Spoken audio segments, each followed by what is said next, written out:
Tom, top of the leaderboard after today, but it still must feel like a day that was just, you had to survive.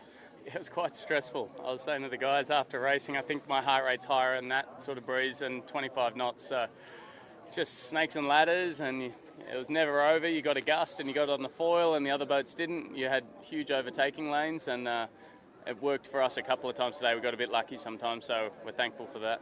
Yeah, talk us through those comebacks. Obviously, you could overtake 8 boats in one leg. Was that just because you got good wind, or because of everyone else was fighting it out? It's kind of got to do with timing when you get that wind. The other boats got it early on the reach, and then didn't really have much wind around Mark 1, whereas the breeze had filled down a bit, and so by the time we after a bad start, by the time we got the wind, it filled down, and we were able to sort of do a jibe and coast around a lot of the boats that had parked up. It's got a lot to do with luck, if I'm honest. And I mean, a few athletes are a little bit disappointed you got an extra day on the new foils, but do you think everyone's just learning out there as are you?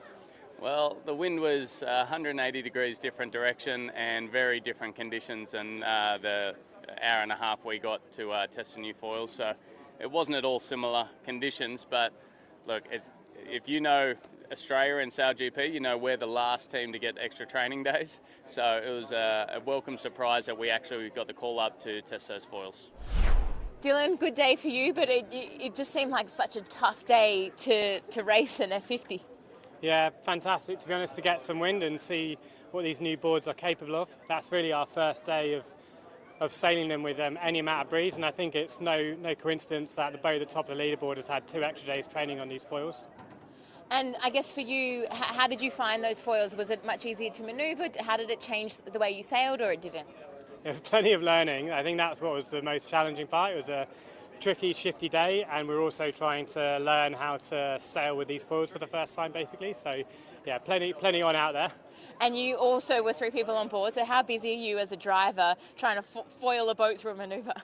Yeah, there's lots going on with just 3 people. Last time we sailed in New York, we had a terrible time with 3 people, so it's nice to have a more solid day. But I find it difficult because you really want to look around the race course, but you have to focus a lot on sailing the boat. So there's lots of patting your head and rubbing your tummy.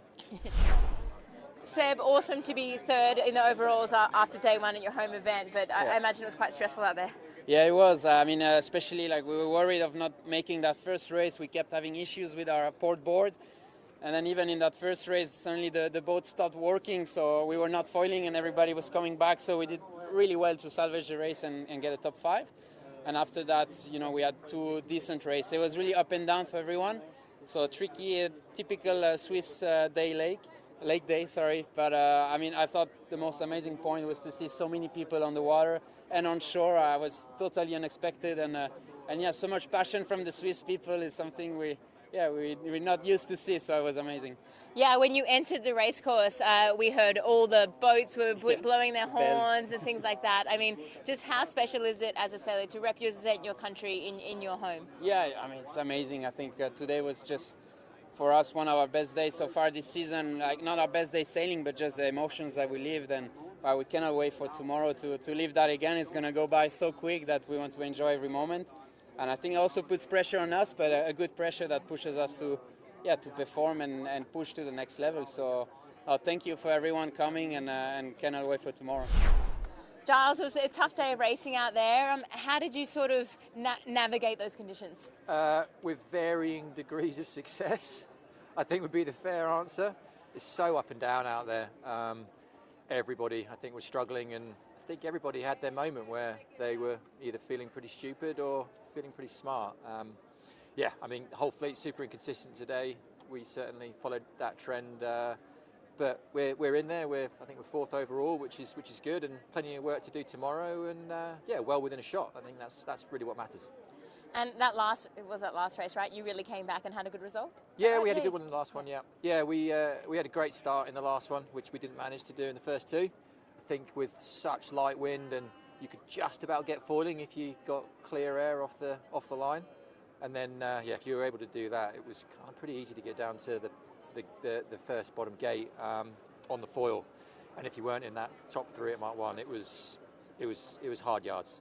You said you're in the hunt tomorrow, obviously. Yeah. What would it mean to sort of get back in a final after the last event? Yeah, it would mean a lot, I think it's certainly no secret that we've had a bit of a dip in form since some pretty awesome form that we found on the American leg. So yeah, we're searching to get that back, and that's not too far away with a couple races tomorrow, and we're in 4th overall in striking distance, so it's all on. Awesome. Pete, it was pretty tough conditions out there, a bit of an up and down day for you, but you seem to nail the starts. That was a good one. Yeah, definitely a super tricky day. We obviously started off really well, nailing that first starter and starting a pretty clean race. I think we always knew that if you let it mark 1, it was going to be a pretty easy day. So yeah, the second race, I think we did a great job coming back through the field, and then just seemed like everything that could go wrong went wrong in that last one. So definitely a little bit frustrated to finish the day off in that kind of manner. With a lot of little mistakes, a few technical issues, just kind of creeping into that last race. But for us, we're still riding the hunt for tomorrow. So forecast looks absolutely beautiful, and looking forward to putting on a good show tomorrow. How hard is it? Obviously, being in the pack just looks super painful. How hard is it when you're there compared to out in front? Yeah, I mean, if you're in the pack, you're always kind of trying to make the best of the situation. I think we showed that we could do that really well in that middle race, so that it was frustrating to not be able to capitalise on that kind of same, I suppose, forward movement in the fleet in the third one. But yeah, I mean, it just showed you, like, if you got one good lane, you gained kind of 8 or 9 boats like the Aussies did in the last one. So it felt like we were 90% of the way there today, but that 10% really let us down a lot, and the combination of a fair few mistakes in the last race hurt a lot. Well, Kota, let's start with a highlight. How did you manage to win that last race by so much?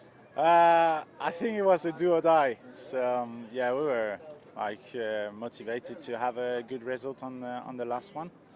And so the Kiwis doing our start, so I tried to come back on our style, and the second one was not good enough, but the last one was okay, and we were able to be first at M1. So yeah, it's always easier in those conditions when you're at the front.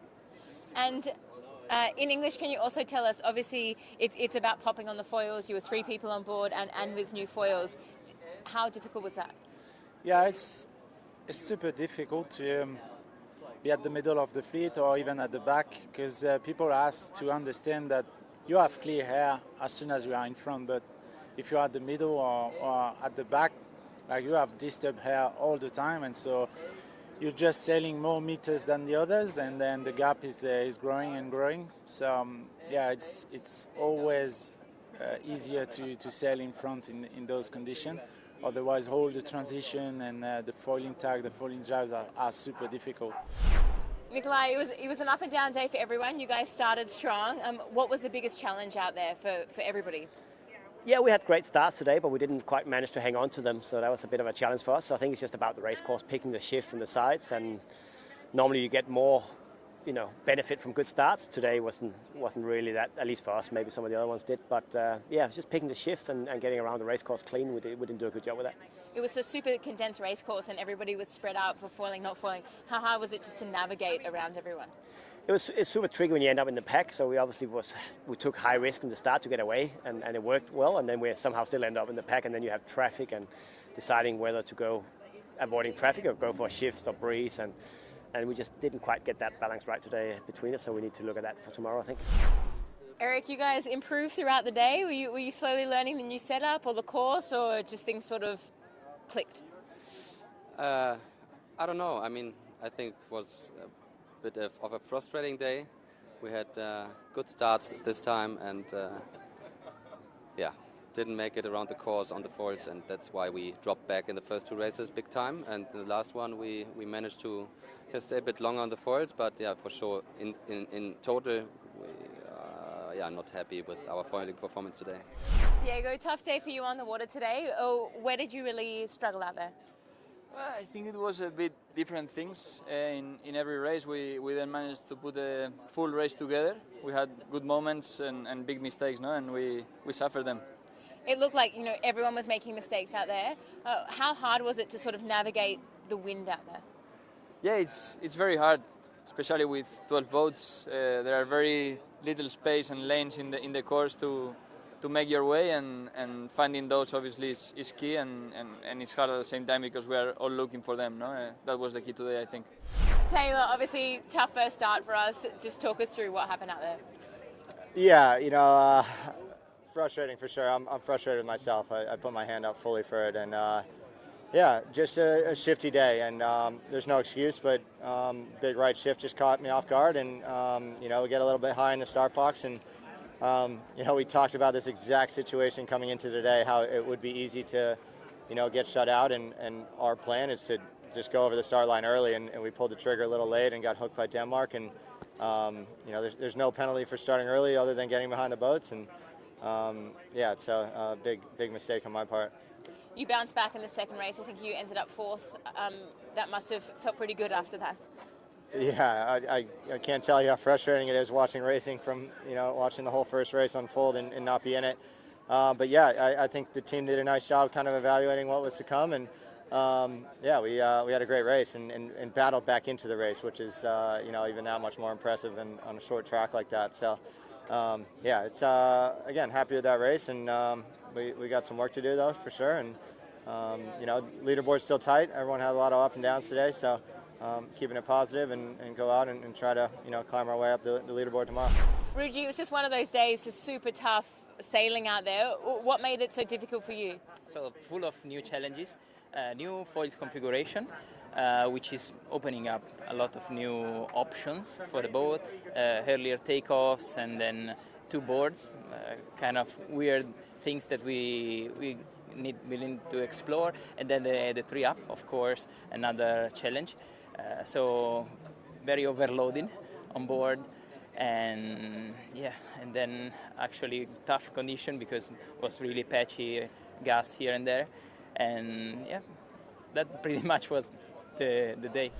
Martini, it was such a tough day out there, but you were 3 people on board. How hard is it as a driver to do everything that you need to do out there? I think for us it was quite. I'll just start again because it's For us, we had a really hard day on the water. It was really hard to judge the swirling wind when the fleet was going by. It was kind of slightly changing the wind and making it stronger in some areas, and it was really hard to look outside the boat with free up today, especially when we're not foiling. Just trying to deal with a lot of gas and trying to decide modes for us was quite a tough day. How hard is it, obviously, to be able to get off that start line? It just looked like everyone was struggling. Did you have any good moments? Not really. We had a start that we were quite well positioned. We had a quite close encounter with Italy, which it was a bit of a shake up. In this very light, being so close to having a collision. But then after that, it was just super hard to get just flow going, and a couple of times we went a little bit too early, so quite slow at the start line. Definitely the key was being, fast at the gun, close to the line, so we didn't have very good starts.